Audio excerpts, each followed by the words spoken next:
बिस्मिल्लाहिर्रहमानिर्रहीम। अस्सलाम वालेकुम स्टूडेंट्स, हमारा जो नेक्स्ट टॉपिक है दैट इज़, हमने जो प्रीवियस लेक्चर स्टार्ट किया था उसी की कंटिन्यूएशन है। हम ओस्मो रेगुलेशन मैकेनिज़्म डिस्कस कर रहे थे in different environments. Previous lecture में हमने मैरीन इन्वायरमेंट को डिस्कस किया था। हमने कहा था मैरीन इन्वायरमेंट जो होता है वो सीज़ और ओशंस वाला होता है, और साल्टी होता है तो ऑलवेज़ हाइपरटोनिक रहता है। वो क्या होता है? तो ऐसे जानदार जो हाइपरटोनिक ही अपनी बॉडी को कर लेंगे, मतलब आइसोटोनिसिटी अटेन कर लेंगे, जितनी साल्ट की कंसनट्रेशन सी वाटर में है उतनी ही उनकी बॉडी में होगी, तो वो क्या कहलाएंगे? Osmoconformers. क्या कहलाएंगे? लेकिन कुछ ऐसे भी थे जो ओस्मो रेगुलेटर्स थे। तो हमने देखा कि हैग फिश जो है वो ओस्मो कन्फर्मर है, या सम मैरीन इन्वर्टिब्रेट्स जो हैं वो भी क्या हैं? ओस्मो कन्फर्मर्स हैं। और फिर हमने कुछ देखा कि जैसे बोनी फिशेज़ हैं, कार्टिलेजिनस फिशेज़ हैं, तो ये भी क्या थी? ओस्मो रेगुलेटर्स थी। इन्होंने रेगुलेट किया था अपने अंदर साल्ट्स को डिफरेंट मैकेनिज़म्स के थ्रू। ठीक है, आज हम देखेंगे कि हमारे पास फ्रेश वाटर की क्या कहानी है। किसकी? कि ऐसे जानदार जो फ्रेश वाटर में रहते हैं, जो कहाँ रहते हैं? फ्रेश वाटर में रहते हैं, उनकी बॉडी के अंदर किस किस्म का इन्वायरमेंट होता है और उनकी बॉडी के बाहर कैसा इन्वायरमेंट होता है। ठीक है, जब हम कहते हैं बेटे फ्रेश वाटर, तो फ्रेश वाटर सुन के हमारे जहन में आ जाना चाहिए fresh water is always hypotonic. कैसा होता है? हाइपोटोनिक मीन उसमें सोल्यूट्स की क्वांटिटी लेस सोल्यूट्स होंगे। सोल्यूट्स, अगर सोल्यूट्स के मुकाबले में देखें तो सोल्यूट्स तो लेस हैं, लेकिन सॉल्वेंट क्या होगा? मोर। सॉल्वेंट क्या होगा?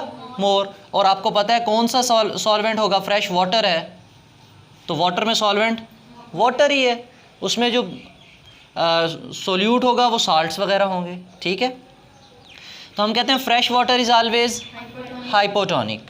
क्लियर? अब कौन कौन से ऐसे वाटर बॉडीज़ हैं जो हाइपोटोनिक इन्वायरमेंट में होते हैं, जिनके पास हाइपोटोनिक इन्वायरमेंट होता है या जिनमें फ्रेश वाटर होता है? तो कौन कौन से वाटर बॉडीज़ हैं?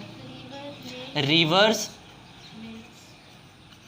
Lakes, ponds, canals, these are, इनके पास, सबके पास क्या होता है? फ्रेश वाटर होता है। इनके पास क्या होता है? फ्रेश वाटर होता है। ठीक है, अब हम देखते हैं कि फ्रेश वाटर में रहने वाले ऑर्गेनिजम्स कौन से हैं।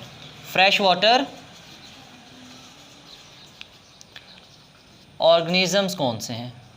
तो कौन कौन से फ्रेश वाटर ऑर्गेनिजम्स हो सकते हैं? सम टाइम ऐसा होता है कि हम जो है वो सिटी चेंज करें, या कभी कभार हमें जो है वो पॉइजनिंग हो जाती है। आप जो है वो पानी पी लेते हो, स्कूल में कभी ऐसा पानी आप पी लो, कॉलेज में, यूनिवर्सिटी में, कि जिसमें जो है वो थोड़ी सी क्या कहते हैं उसको, फ़िल्टर वाला हो, लेकिन उसके अंदर जो है वो आपको एलजी या फंगस या कुछ इस तरह का जो है वो आपकी बॉडी में चला जाए, प्रोटोजोआ चला जाए कोई, तो आपको क्या हो जाती है? उस वाटर से पॉइजनिंग हो जाती है। ठीक है, आपको डायरिया हो जाता है, डायसेंट्री हो जाती है।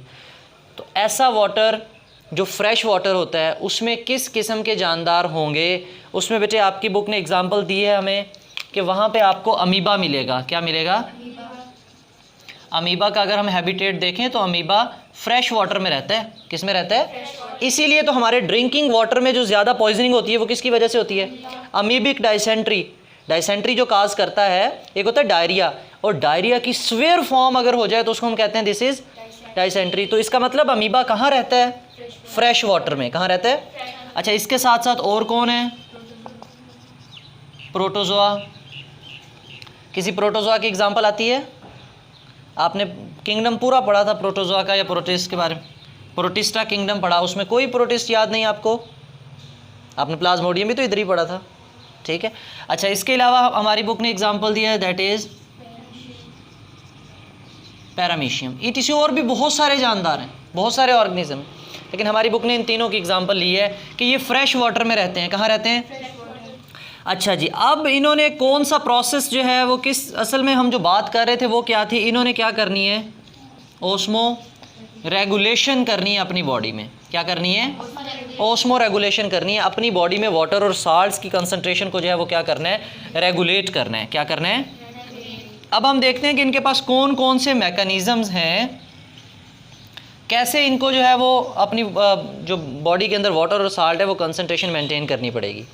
पहले तो मुझे ये बताओ कि जब ये जानदार फ्रेश वाटर में होंगे तो फ्रेश वाटर का एनवायरनमेंट कैसा है, और इनकी बॉडी का क्या होगा? इनकी बॉडी का होगा जनाब हाइपरटोनिक। अच्छा जी, अब नतीजतन जो मूवमेंट होगी कहाँ से कहाँ होगी वाटर की? Hypotonic to hypertonic. ये ऑर्गेनिज्म की बॉडी है, ये ऑर्गेनिज्म की। इसका मतलब ये हुआ फ्रेश वाटर से हमेशा पानी इन जानदारों की बॉडी में क्या होता रहेगा? एंटर। जब इन जानदारों की बॉडी में वाटर एंटर होगा तो हमेशा हम कहेंगे इनकी बॉडी जो है वो फ्लडेड रहेगी विद वाटर, ठीक है, सैलाब ज़दा रहेगी। किसकी वजह से? वाटर की एंट्री की वजह से। रोक तो नहीं सकते ना उसको, लेकिन अब जाहिर बात है उन्होंने ओस्मो रेगुलेशन तो करनी है। अगर रोकेंगे नहीं तो फिर क्या करेंगे? फिर उनके पास ऐसे मैकेनिज़म्स हैं जिनके ज़रिए क्या करना चाहिए उनको? वाटर को अपनी बॉडी में रिटेन करवाएं या एक्सक्रीट आउट कराएं? एक्सक्रीट करवाएं। तो पहला मैकेनिज़्म इनके पास क्या होगा? दे एक्सक्रीट वेरी डाइल्यूट यूरिन। अब जब वेरी डाइल्यूट यूरिन की बात की तो कितनी चीज़ें आपके जहन में आनी चाहिए? दो। क्या क्या? एक तो जो डाइल्यूट यूरिन है उसमें वाटर बहुत ज़्यादा एक्सक्रीट हो रहा है, उसमें वाटर बहुत ज़्यादा एक्सक्रीट हो रहा है, और दूसरी चीज़ उसमें साल्ट्स बहुत कम हैं। इसका मतलब साल्ट्स को अपनी बॉडी में रख रहे हैं और वाटर को निकाल रहे हैं, साल्ट्स को अपनी बॉडी में और वाटर को एक्सक्रीट आउट कर रहे हैं। तो एज अ रिज़ल्ट उनकी बॉडी में साल्ट्स का लेवल बेहतर होगा और पानी का लेवल थोड़ा सा कम होगा, ठीक है, पहला मैकेनिज़्म। दूसरा मैकेनिज़्म क्या होगा? ये बहुत से ऐसे जानदार भी होते हैं, अब प्रोटोजो एज सच नहीं है कि बड़ी बड़ी मछलियों को खा जाए, बड़े बड़े पत्तों को खा जाए, ठीक है, बहुत से हमारे पास एक्वेटिक ऑर्गेनिज्म ऐसे भी हैं जो वो फूड इंटेक करते हैं, वो साल्टी फूड इंटेक करेंगे। कैसी फूड इंटेक करेंगे? Salty food. अब साल्टी फूड खाने से उनको फ़ायदा क्या होगा? उनकी बॉडी में साल्टी फूड खाने से उनको फ़ायदा क्या होगा? सॉल्ट्स जो हैं वो उनकी बॉडी में इंक्रीज़ हो जाएंगे, उनकी क्वांटिटी क्या हो जाएगी? इंक्रीज़ हो जाएगी, ठीक है। अच्छा, और क्या मैकेनिज़्म हो सकता है? अगर पहले भी मैंने आपको एग्जांपल दी कि हमारे पास अगर कोई हमारे कंट्री में कोई चीज़ कम हो जाए तो हम बाहर से मंगवा लेंगे ना, तो इनके पास कमी किस चीज़ की है? साल्ट्स की कमी है, तो लिहाजा ये साल्ट्स को बाहर से मंगवा सकते हैं, साल्ट्स को बाहर से मंगवा सकते हैं, ठीक है। देखो ज़रा, बाहर वाले माहौल में साल्ट्स पहले ही क्या हैं? कम हैं, पहले ही बाहर साल्ट्स, और इनकी बॉडी में साल्ट्स पहले ही ज़्यादा हैं, साल्ट्स पहले ही। लेकिन अब ये कोशिश कर रहे हैं कि इनकी बॉडी में साल्ट्स और ज़्यादा हो जाएं, साल्ट्स, तो ये along the concentration gradient move करवाने की कोशिश करें या against? Against. whenever there is the movement of molecules against the concentration gradient it will be named as active transport। क्या होगी? Active transport. और लास्ट मैकेनिज़्म इनके पास यही है कि ये एक्टिव ट्रांसपोर्ट करवाएंगे। क्या करवाएंगे? अगर मछलियाँ वगैरह हैं या दूसरे जानदार हैं, एक्टिव ट्रांसपोर्ट करवाएंगे गिल्स के थ्रू या डिफरेंट ऑर्गन्स के थ्रू। ये अपनी बॉडी में किसको इंटेक करेंगे? सॉल्ट्स को इंटेक करेंगे। किसको इंटेक करेंगे? सॉल्ट्स को इंटेक करेंगे। तो ये हमारे पास तीन मेजर इनके पास मैकेनिज़म्स थे जिसके ज़रिए ये कौन सा प्रोसेस जो है वो अपना मेंटेन करेंगे? ओस्मो रेगुलेशन करेंगे, ठीक है। तो बेटे स्पेस प्रॉब्लम की वजह से हम जो है इनको दोबारा रीराइट कर लेते हैं। तो नंबर 1 हमारे पास हमने कहा कि हमारे पास जो फ्रेश वाटर प्रोटोजोआ है, क्या है? प्रोटोजोआ है या फिर अमीबा है, इसके अलावा पैरामीशियम है।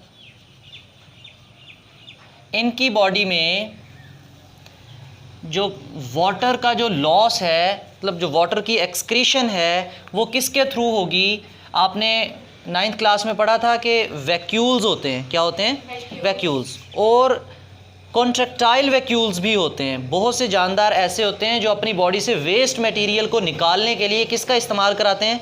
कॉन्ट्रैक्टाइल वैक्यूल्स का। आज ये जो अमीबा, प्रोटोजोआ या पैरामीशियम है, इनके पास पानी ज़्यादा है, वो पानी इनके लिए वेस्ट है ऐसे समझें, तो ये उसको निकालेंगे। किसके ज़रिए निकालेंगे? With the help of contractile vacuoles, ठीक है। इसके अलावा बहुत से दूसरे एनिमल्स जो कि हमारे पास एक्वेटिक फ्रेश वाटर में पाए जाएंगे, उनके पास क्या मैकेनिज़्म था? वो डाइल्यूट यूरिन प्रोड्यूस करेंगे। क्या प्रोड्यूस करेंगे?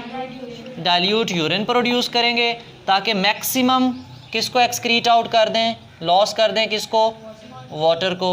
अच्छा, इसी तरह और क्या कंपनसेटरी मैकेनिज़्म था साल्ट के लिए, वो अपनी बॉडी में साल्ट को मेंटेन करने के लिए, कंपनसेट करने के लिए क्या करेंगे, ईट सॉल्टी फूड। साल्टी फूड को क्या करेंगे, वो ईट करेंगे, खाएंगे, ताकि उनकी बॉडी में साल्ट्स कंपनसेट हो जाए।